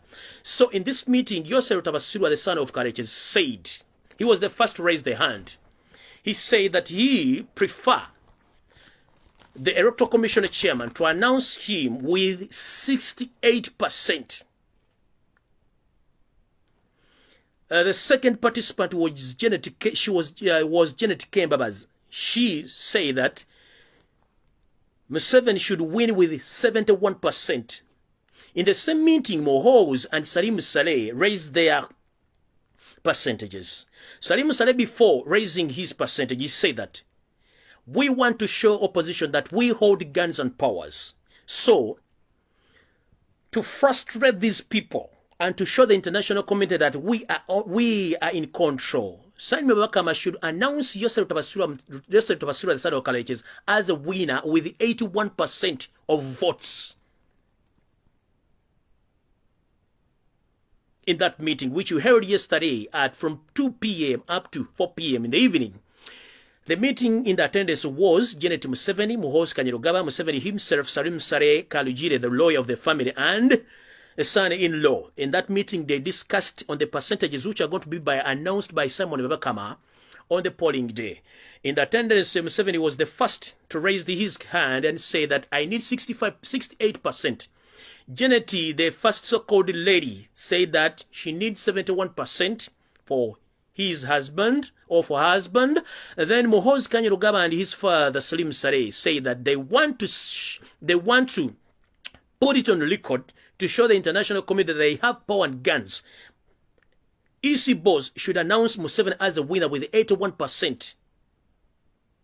So, mu nsonga eno bakulu mwabaloota nga mufuka ku lusozi omanyi fedda bwe twali nga twerootolera nga tukula omwana eno okufuka aba yanywedde either chai akawungeezi oba amazzi ate okuloota okufuka si bulwadde just abaana abato bwe baba ngali myaka nga bakula mu adolescence abaana bano bambi ebiseera bisinga mu kuloota ko baloota bafuka nga ayimidde ku lusozi atiiriisa mukutiirisa kuno era bw'atandika okutiirisa egenda okulyanga n'amasuuka ebulu lyabufuseemu mukulu Yosef Tabasirwa mutano wa Karekyezi ne banno muli mu kirooto muli ku lusozi waggulu mutiirisa kumbe mufuka ku Uganda mulooza mugifukako nendooza mwefukira kuno kubayita okweyiwa amanda mu mpalaata ne mu ngoye nga muwulira bino emwogera byonna bagamba mwe mwaleeta G5 mu Uganda ate additional this information Salim Saleh is the most coward man, and his son, and the elder brother, Yosef Tabasirwa, the son of Kareches. They are doing all this, but behind the doors, they are in panic. They are doing all this, but behind the door, they are in panic because they don't know what is next. They have been abusing the international community that they are the one pushing Robert Kyagulanyi Ssentamu to become the president of Uganda, but knowing that the entire population of Uganda is tired of them. So now they are panicking, although they have guns and they have money, but they are in panic mode. Right now, Kalugire said that, this is the lawyer and son-in-law of the first family, said that in the meeting.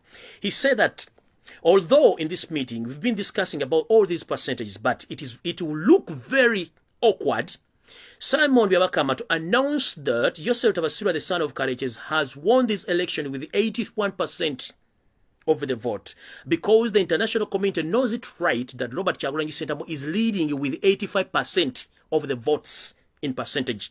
So Kalugire, as a lawyer, told them, please hold on, don't rush into unbearable results because these might cause catastrophe whereby all the international community right now they know it right that since the elections since the campaigns began, BBC, Al Jazeera, ABC, international bodies including the big nations, the USA, UK and European Union, they know it from the beginning of the campaign that Robert Kyagulanyi Ssentamu is the leading candidate in these elections. So, the son-in-law and the lawyer of the first family, Kalugire, told them, please, don't rush into the decisions. So, after this meeting, EC boss Simon Byabakama was told to come back tomorrow, Monday morning in the State House. After the family, right now to that night, they are going to pass the resolution which percentage Simon Byabakama is going to announce on the election day or on the voting day after the elections or after voting. So now the first family is in a meeting discussing the percentage because in that meeting Kalugire, the first son and the lawyer, gave them the piece of advice. They shouldn't rush into these percentages because the international community knows it right that Bobby Wine is leading. So EC boss Simon Byabakama, you were told to come back tomorrow in the morning at the State House to be given the results or the percentage which you will announce after. But Mr. Simon Byabakama, the world is watching you. You are attending all those meetings. We know already that the entire country right now is governed by the RDCs, Major Generals, DPCs, and all are from the first family. And they were given orders of arrest and rig massively in suburbs of Western Uganda, mostly in parts of Bunyoro, Toro, Ankole, and the other side of the country. So, you are planning a massive rigging because we know that you can't get any votes anywhere in Uganda. So, Mr. Simon Byabakama, tomorrow when you're attending that meeting, make sure that you pass through underground, but not through the main entrance or the back door.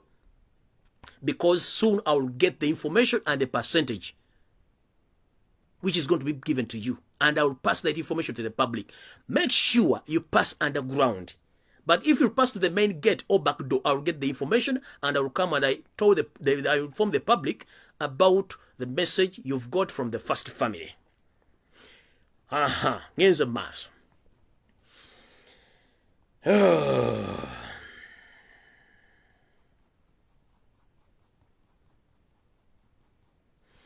Nakano mukanotinge oluvanyuma lwakalonga tukalonze ku lunaku lwennyini njagala mumpulirize bulungi oluvanyuma nga tumaze okulonda akantu kano kennyini akalunga Robert Kyagulanyi Ssentamu akawangudde naye nga bagenda kulangirira Museveni era SFC ne State House nga bagenda okulagira bivudde mu kulonda balina ekibozibozi ekyokumalwa nga banywerako emberenge zino ez'amawogola kibagenda otandika okunyumya mumpulirize bulungi nnyo balina ekibozibozi ekyokumalwa oba kibalira ku mpuuta wano ku kabuusu nga batudde ku kkubo kibagenda okunyumya abagenda okinywa bye baani abakulu mu magye bagenda okuvaayo kutandika okwerogoza ng'abaliko olubaale w'embizzi nga bagamba nti Museveni yawangula akalulu kino kigenda kutwaliramu ne babbuloga ba NRM mugenda okulenga batandika okweyogeza ebigambo bitakwatagana ng'empale za mukama waabwe Museveni nti Museveni awangudde akalulu kano nga ne EC oba EC tennalangira bivudde mu kulonda era bagenda kuleeta ebibozibozi okutandika okumala mu bannayuganda amaanyi okubalaga nti yose tubasula awangudde akalulu kano naye njagala baga ekiga kimu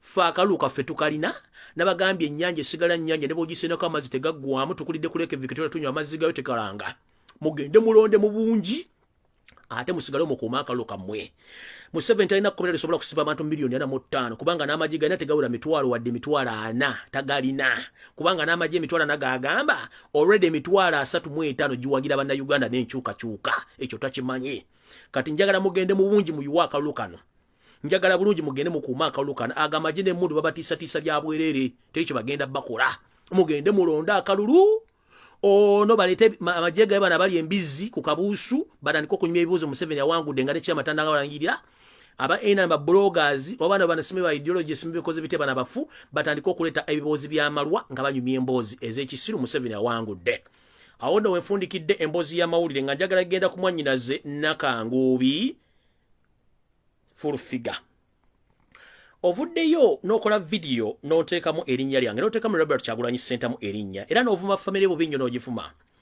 nze ndowooza nno mu byobufuzi ebiseera ebisinga twetaaga twogere ideas so si kuwaayira nakkonjera bigambo bitakwatagana ng'empale za mukama wo Yosef Tabasira mutano wa Kalekyezi mwannyinaze Nakanguubi full figure nali nakwesonyiwa kubanga nkumanyi nnyo lwakuba saagala kwogerako kuba nali nakwesonyiwa manyi solewo nali nakwesonyiwa naye ebigambo byoyogedde tebinsanyusizza nze nno gwola abasiri mu ssiru nga bw'olowooza nsobola okuwemula kubanga nkulinamu PhD nsobola okuvuma ne nkujjamu n'empale y'omunda kubanga nnamu diploma nsobola okunoonyerezaako ne mmanya n'ebikuli waggulu mu magulu ago naye sisobola kubyogera kubanga abantu abalaba information eno bantu babuvunaanyizibwa balina abaana balina okuyiga ebyobufuzi n'okumanya engeri amawulire gye gatambulamu ekyo sisobola kikola okujjako okugaba ebigambo bino bwammanga full figure bw'obanga ogobanga musajja munno olekanga mwezi n'akuzza tewali munnayuganda atasobola kuwemula taliiyo teri munnayuganda tamanyi kitundu kya mbiri oba kiyita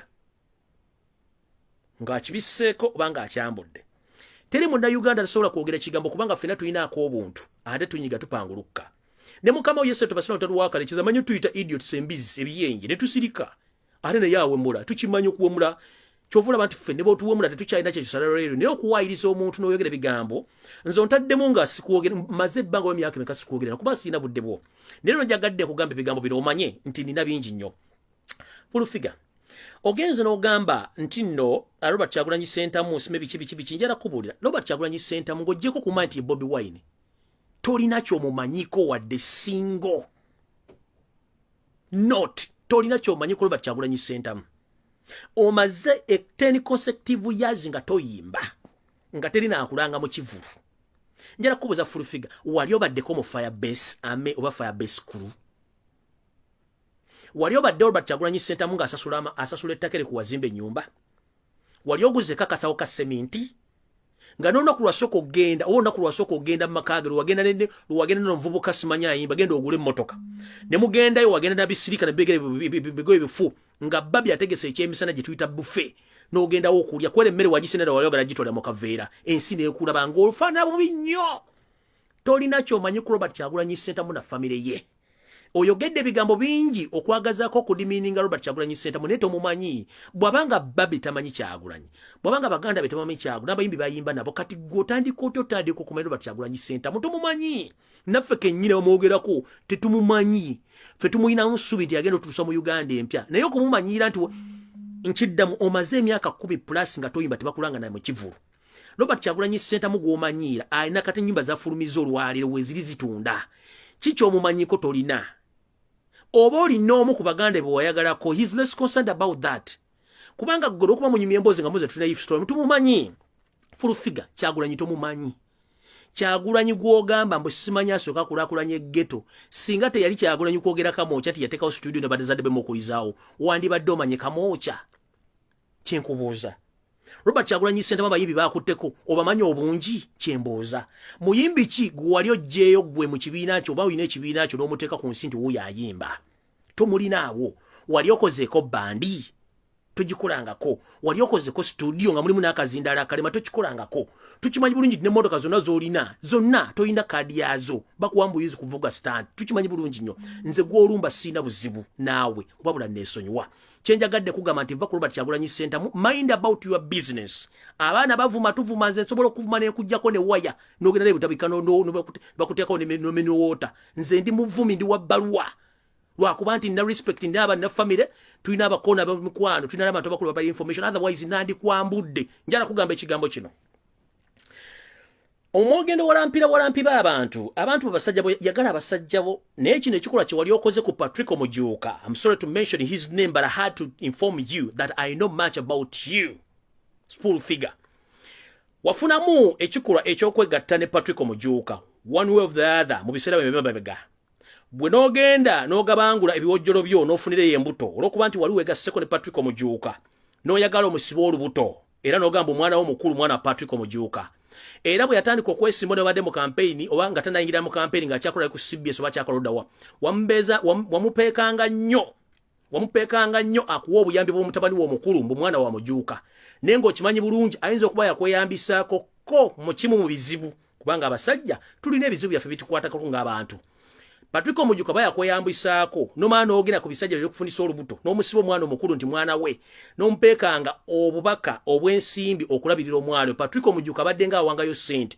okutuuka lwe kyamuyitirako ndoze emizimu gy'abanyi nga gimugambye sootwala omwana ku DNA Patrick yakwata omwana amutwala ku DNA nga tomanyi n'amuggyako DNA zagenda okuvaayo ng'omwana si wa Patrick Omujuuka baakuyita ku Bat Valley nga ne administration yetwala Bat Valley weeri n'ojja ne bakugamba tukwetaaga mu meeting wajja bulungi nnyo Patrick Omujuuka n'akwata DNA results n'azikuba maaso n'agamba tuula wali nga n'omwana dozali amusirisa ddeyo gy'abeera n'amugaana akugamba badde njala mu nnyambe bono bonna baliwo abantu batwala Bat Valley ne bagamba njala mu nnyambe mu ngambire mbabule ekitiga ekiro omwana ono fulufigo agamba wange si wange DNA results zisoma zitya DNA zalisoma nti omwana si wa Patrick Omujuuka ne weekaza n'omugamba nti lwaki watuta omwana ku DNA omukebeza nga tomugambye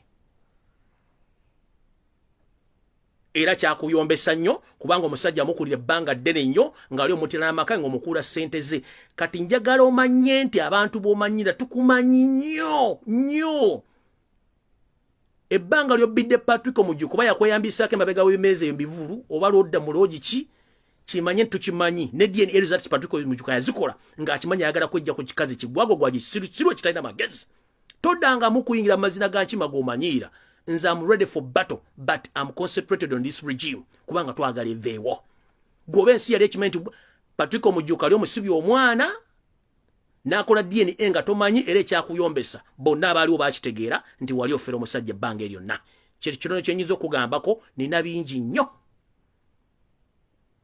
nina bingi nnyo ng'okyali mu bandi ya Chance Nalubega okyasitula emizindaalo nga Chance Nalubega akyabeera mu kyabakadde ku Lubaga Road B nze wenzaalibwa nkiddamu nina bingi nnyo okuva ng'okyakole mu bandi ya Chance Nalubega ng'ositula emizindaalo nga Chance Nalubega akyasula mu Lubaga Road B efugibwa chairman Makanga kati olwaleero owa NRM njagadde kugambako ekyo kyokka kye njagala okugamba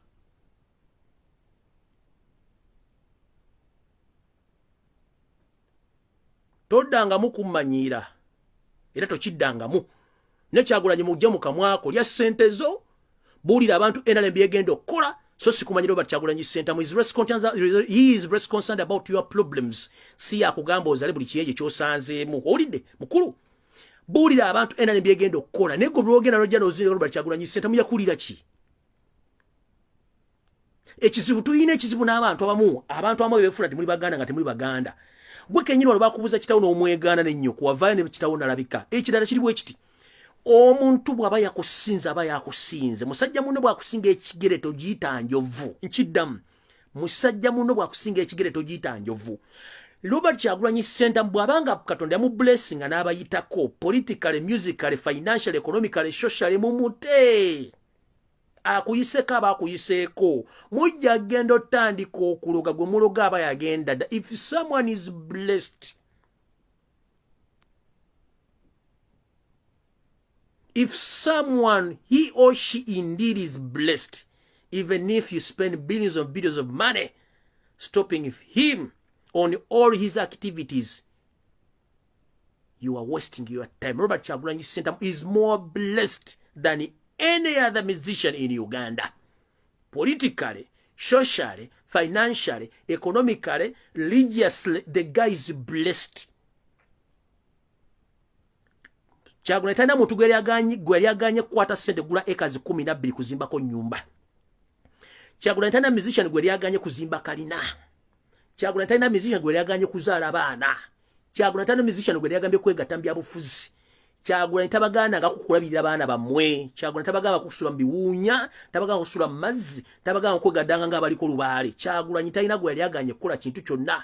In fact, n'abantu mubadde ku blessing bwategeka ebivunde mujja ne mutundawo emirondo gyammwe emmwanyi obupiira bugali mpitawa n'ebintu okufunako ekyobulamu.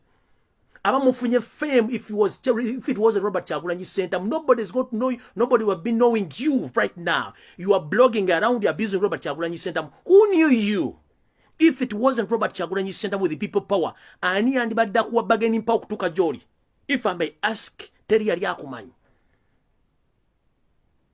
You should appreciate bango oli munjoro ganti, please let me appreciate this man. Tewali yali akumanyi. Including me, nobody who knew me. But it was Robert Kyagulanyi Ssentamu.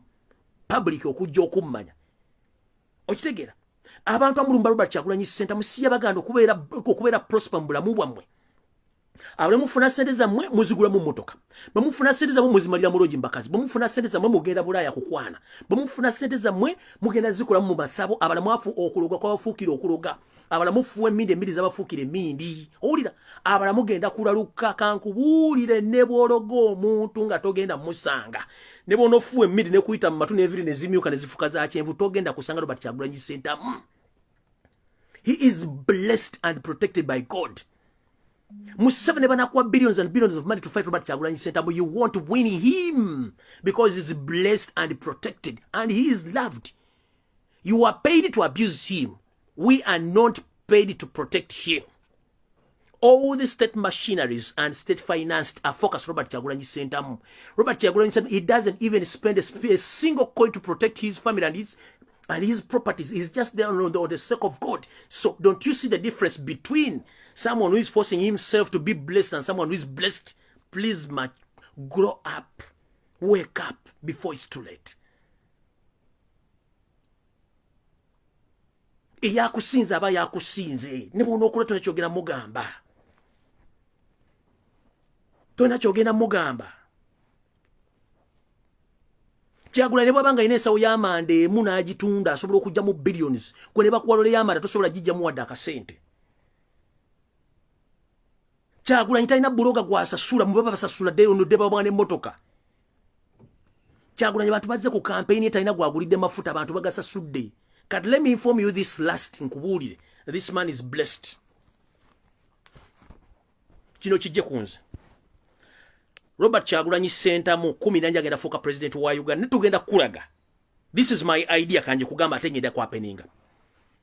Uganda batubanja billions and billions of money in debts ku international level.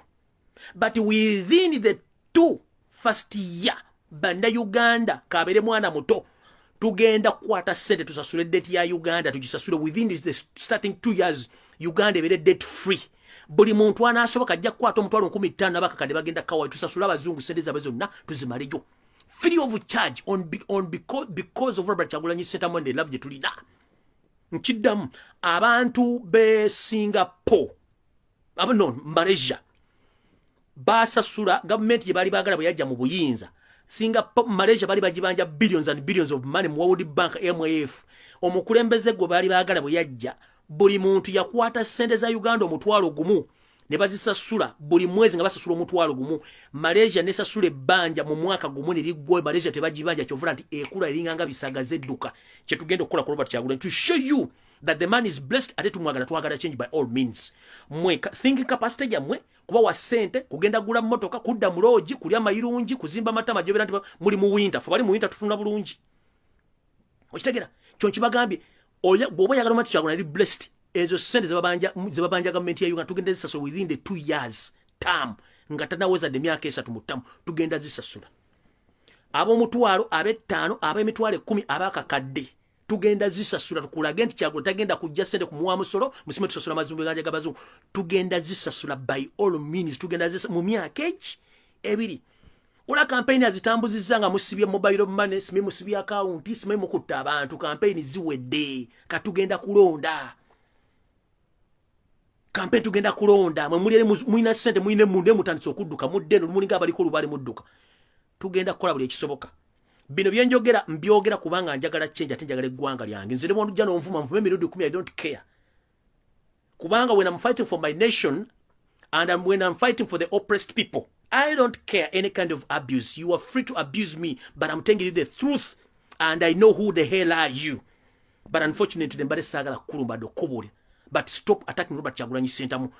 One, tula mu buliri bwo. Omuzempo mumpuyo wansoboze nti singa teyali Robert Kyagulanyi Ssentamu. Nze ani yandimpisa okuntwala mu NRM? Gwe, ani yandikusa okuntwala mu NRM? If it wasn't Robert Kyagulanyi Ssentamu, who? What ideas were your leader? What additional value were you adding to NRM? Nothing and zero. But because NRM was in panic, fearing Robert Kyagulanyi Ssentamu and all his supporters, they purchased you from there and you went to NRM. That's all what you have. Nothing you can add on yourself. Tabasola, the son of Courageous. If NRM has power, why are they rigging elections? If NRM has power, why are they arresting people day and night? Wono mchana gobanga mukazi watu gobajje kubulanga omudduka lenga atunde engoye bamututira bamutwala mutabani wasigadde miranga. Uganda eri mu kuwamba abantu baye basasula omusolo.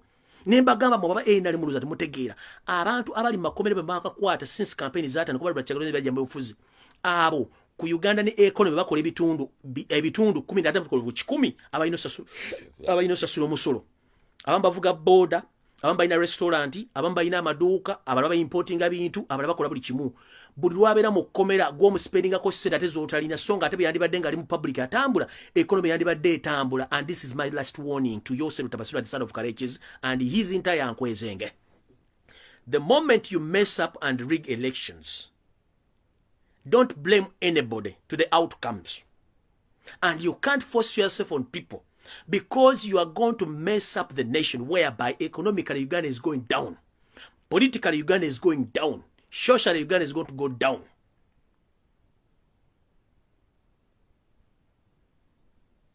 So please don't force yourself on Ugandans. And don't use any kind of excessive power on Ugandans. Because we are tired of your regime. And your ignorances, your arrogance, intimidation, and killing Ugandans. Please, mugende mujje obukonge bwammwe, mugende mulonde mbungi, mukuuma akalulu kammwe, enjawulo gye tulina bano babbe tulina bwe tugenda bakwatira. Enjawulo gye tulina buli muntu anakyunyizibwa abagenda okuddamu ebibuuzo weebali. Nalabye omumpembe alina otulevu otuwanvuyirivu ng'ayogera ebiga bitakwatagala ono yakulira amakomera.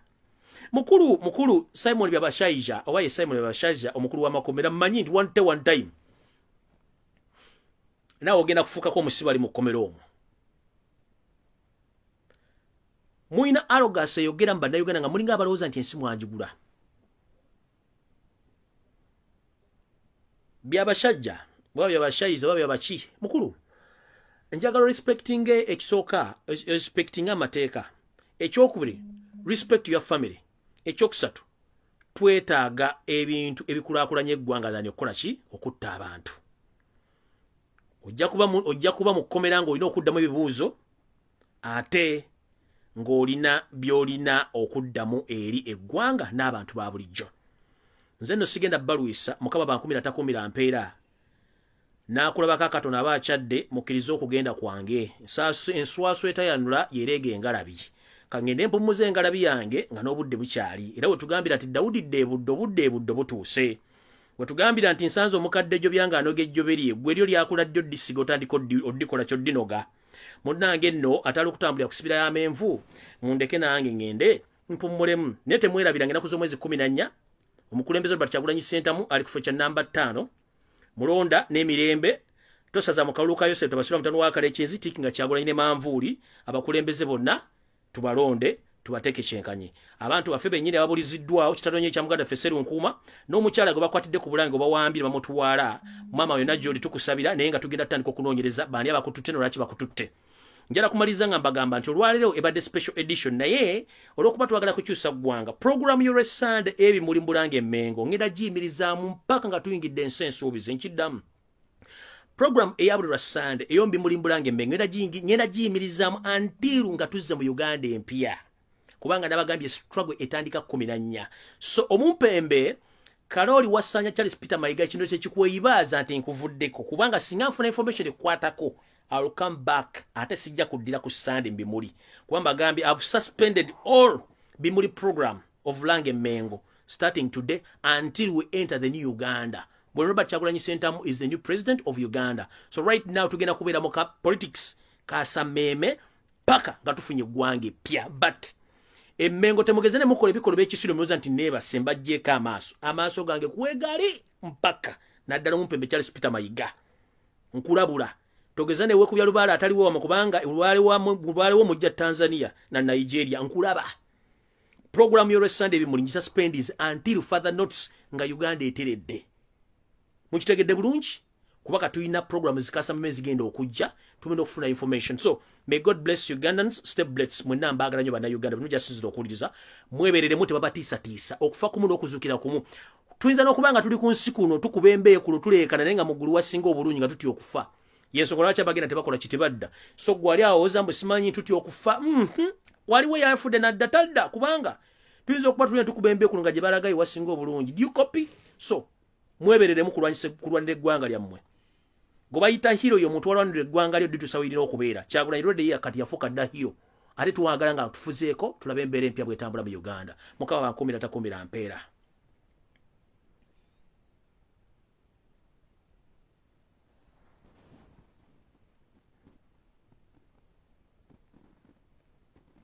mwina kyemumanja temuna kyemumanja naye aba iso semwai SFC mwegendereze ekibatambulirako temukimanyi safe house mmoteeka bana Uganda ekibatambulirako temukimanyi Moses Kigongo kantandika okukola profile gwe nja kuterako message Moses Kigongo nzijako nja kujja kuba gwe ntegedde gwe omuntu silent killer ali mu system bonna diversion ezibakoze musimayo wabakyuse teri akyusa abantu babadde babanja sere bali babaddukako teri wanupu akyuse nga tebalaze kadi zaabwe wachi basabye sente immediate nga batuse mu meeting abanupu tusaba sente waliwo nanupu asaba sente fete twagala sente twagala change sete babuza mukama bakumira takumira mpeera tumideko ku ba bloggers mwenna abasigadde ku mulamwa n'aba commenting n'aba posting ambagala nnyo abagenda mukama bawumuze emirembe tuli basanga ekirabuli alina page ng'ekyali ku mulamwa please mugikumbe nnyo abatamanya ngamba tebatudde abagala okuhakinga page yange mujja kulwawo nga muna abakugocha nze yange tebagihakinga nabagambirawo mwiraba